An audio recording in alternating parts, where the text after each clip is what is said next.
Feel like I'm running for Oval Office or something up there. What's up, Petaluma? What's going on, man? What's happening? So, how many of these have you been to, and what does it mean to you? This is my fourth alumni weekend, and we've only had four, and it's amazing, man. It started off with like 40 guys showing up, but from the result and the joy and the love and the camaraderie from those 40, from the first time, it's like over 100 some guys that are here, man. It's special to me, and it's special to us because we get an opportunity to see each other. You know, guys are all over the country and whatever it may be. When we come here on this weekend, man, and we've all been through what these guys are going through right here. And me personally, I grew up in Santa Rosa when the Raiders had training camp at the El Rancho Tropicana back in the day. And I get a chance to see some of the guys I used to watch as a little kid. So it's pretty exciting to me. It really is. I mean, I see Jim Otto, then there's George Atkinson, and then there's the Mad Bomber. I'm like a kid in a candy store, personally. You know, that's how I feel about it. And it's like I said, the word has gotten out and more guys are getting involved in this whole thing. And I just think it's great what Mark Davis and the Raider organization is doing with it. They bring back John Gruden. It's kind of like an alumni weekend as well. John Gruden, you know, when Coach Gruden came back, we had a meet and greet, the first thing, and his energy, the juice, as you want to put into it, or whatever it is, he's just phenomenal, you know. It's important to him to make sure that the alumni come back, and that's what that first meet and greet was about, was with the Raider alumni. And, you know, he made us all feel welcome, and, it was very important for him, for us to be involved with this team here, because someday they're going to be alumni too. And it's just exciting. And then the other day at Ricky's, Lord have mercy, we had Ricky's, and for 3 hours, John Gruden was just on it, man. He was just rolling. And, I told him, I said, hey, Coach, I said, you know what, I just had hip surgery, total hip replacement a couple months ago. I said, but after listening to you, I feel like I can go down and make a couple tackles.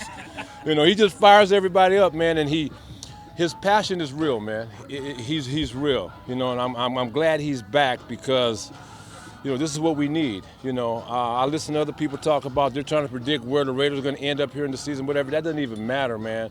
Right now, man, the culture has changed, and we've all bought into it. That's the thing of it is, man, these young dudes have bought into it because he's serious about what he does. When he gets there at 5:30 in the morning, that intensity that he had at Ricky's and the intensity that he has in his press conference, that's the way he works his program. And these young guys realize that, you know what, all we got to do, man, he's going to put us, him, the coaching staff, it's their job to put us in the best position that we could be in to make the play. And it's up to us to make the play. And, if we do make the play, you're going to get praised for it, man. If you work hard, you're going to get praised for it. If you don't work hard, he's going to tell you about it. And to be able to know that, the coach is telling you what he really feels, and he's just trying to do it to make us all better. It's a big plus, man. Having Chucky back is a big thing, man. You got Chucky back with the juice, Chucky, whatever you want to call it, man. But it's exciting to me. I've been excited up here talking about it, man. Like I said, I feel like I'm ready to go out there and practice, especially since you ain't got to hit anybody right now. Do the Eagles do anything similar for their alumni? Not that I'm aware of. They do have a strong alumni, but I still talk to Harold Carmichael and some people back there. But like I said, I'm from California. I'm from Santa Rosa, and I've always been a Raiders fan. Then I went to play for the Philadelphia Eagles, and we got beaten Super Bowl 15 by, of course, the Raiders. And then I get traded from the Eagles to the Raiders, and every now and then Cliff Branch will send me a picture on my phone with Super Bowl picture of the Super Bowl 15 ring. He says, JR, me and Mark Davis want to thank you for this. I'm like, okay, cool, whatever. Yes. Jerry, have you, as much a Raider as you are, have you given thought when they move to Vegas what that will be like?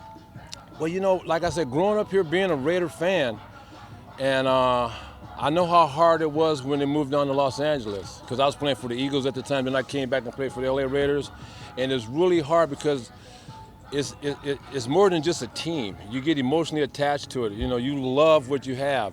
And, there's already been one move and there's going to be another one. But you know what? It's that initial shock of the whole thing happening, with the fans. And they're starting to get over it. I know how they feel because when they left the first time, it hurt me too. But I got over it. You know, I mean, you know, I'm gonna always be a Raider fan. Once a Raider, always a Raider, just like the fan base. You just might have to travel a little bit, whatever it is. But like I said, it's I feel for the people here. I really do. I really do, because their loyalty and their heart, they're in it to win it for 100%. And like I said, I think initially, and you can understand, it's like a breakup, man. You got to get over it for, the initial shock of somebody leaving you is dramatic, man, and traumatic. And but once you sit back and realize, you know what, this is still my team, and business is business, and professional sports is about business, But I do know one thing: no matter where the Raiders go, Mark Davis and the Raider organization, they'll always remember the Oakland Raider fans, man, because you can't forget them. They're everywhere, man. They're everywhere. You can travel the world. You can go to Japan, I mean, to hear somebody say, "Just win, baby," in Japanese is pretty interesting. You know what I'm saying? Or you can go to anywhere in the country. So, they'll always be Raider fans, and the Raiders will always trust me, because it all started in Oakland. It all started in Oakland. There's been a couple moves in between, but trust me, as a Raider, as a player, and I feel that the ownership here will never, ever forget the loyal fans, the loyalty that the Oakland Raider fans have displayed, I mean, even this, here, check this out. I'm like, knowing that they're going to be leaving, you still sold out in the Coliseum. You know what I mean? They're still coming. They're still coming. And they're excited about the Raiders. They're excited about Coach Gruden being here. No matter what happens, for me to see the thrill and the joy on our fans is really exciting. Knowing what's in the future, all they care about is right now. And they're going to give everything that they have, like they've always given to the Raiders, that fan base. So I'm excited about it. Can you speak to the loyalty to their former players? The loyalty, you know what? It's I look forward to this weekend. This weekend is really important to me and the other players, former players on the team, because that saying, "Once a Raider, always a Raider," is true. It really is. There's a lot of loyalty. There's things that the media really doesn't know that Al has done for people that you just never hear about. You'll never hear about it, because he didn't want you to hear about it. But some remarkable things. I mean, he's done some things for me that I don't tell anybody about. So he's very loyal. Al was very loyal to us. Mark is the same way. And you feel special when you play for the Raiders. You really do. Because I remember when I was with the Philadelphia Eagles and I got traded to the Raiders back in '85 after winning the Super Bowl. And I remember going into to get the physicals on the day off. I go to Beverly Hills, get all the physicals done. I go back to the complex in El Segundo, and I'm sitting there waiting for the bus to show up to take me back to the hotel. And I'm sitting on my stool, my little gray stool, and I looked around that locker room, and I started looking at the names that were in that locker room. And then I stood up and I turned around and looked at my helmet. I grabbed my helmet and I put it on, and I said, "Thank you, Jesus." And I started crying. That's how emotional I got about it, because it was like, you know what? This is where I've always wanted to be, and they've always had a history of taking care of people. When your other team did not want you, you knew you could come there and be treated special. That's why they always got great performances out of people that have come from other teams. And so I'm getting excited about it now. Do you want to divulge anything of what Al Davis did? One example? Well, I'll put it this way. When my last 2 years with the Raiders, they were going to move on to another position. Said, "Jerry, we're going to put you on the waiver wire," which was cool. I've never happened that before. They said, "You clear waivers. If you clear waivers, come back to the team." Well, what happens is when you're on the waiver wire, if you clear waivers, now your contract is null and void. I was in my 10th year, okay? And I wound up playing 13. So your contract's null and void. So he could have brought me back. You normally come back with the veteran's average, whatever that was, okay? So that money you negotiated is gone. So I cleared waivers, and I got a phone call from a guy named George Karras, who was running things like that. And he said, "Jerry, you cleared waivers, and just come on back in." I'm like, "Wait a minute, you mean just come on back?" I said, "Do I have to call my lawyer? We have to come in and renegotiate something?" He said, "No, just come on in." I slammed the phone down because I was like, I don't believe this is going on. I took a couple deep breaths and called back. I said, "Wait a minute. You're telling me that I've been on a waiver wire, I've been cleared for waivers, and you want me to just come back in?" They said, "Yeah, just like nothing's ever happened. Because Mr. Davis appreciates the hard work that you put in and the leadership, and you can help these young guys learn about how it's supposed to be and this kind of stuff."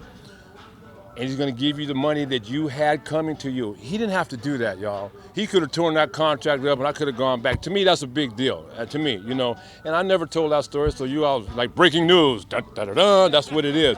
But he's done many things for different guys that we know about as players, and that's what made him really special. And just put it this way: if you're ever in trouble or anything ever happens, if especially if you lose somebody in your family, man, the first people you're going to hear about is from the Raiders organization, and that's what family is about. You know, it's easy to do when everybody's winning and have a great time, but let something drastic happen to you. Let something happen. Let you lose somebody in your family or something like that. You'll hear from this organization, and that's what makes them special. Is that it? Welcome back, Chucky. Welcome back. I wish they had one of those masks, you know, that Chucky mask. I tried to find one on the internet so I could show up with it, man. But anyway. All right, you guys. Thank you, guys. Hey, Jay, so Cliff and MD should send that text to Herm, shouldn't they? They get him for that? The Kenny King 80-yarder right over Herm's. That's thing? cool, man. I know. Check it out. I'm sitting, we went to, the day we were at practice. I'm sitting behind Cliff Branch, and I'm looking at the hat. He had a hat on. He had a sign. And I looked at the hat. It was from Super Bowl 15 when they beat us. I said, really, Cliff? Really, man. He did that on purpose. He said, if I didn't love you, Jay, I would do it, man. All right, man.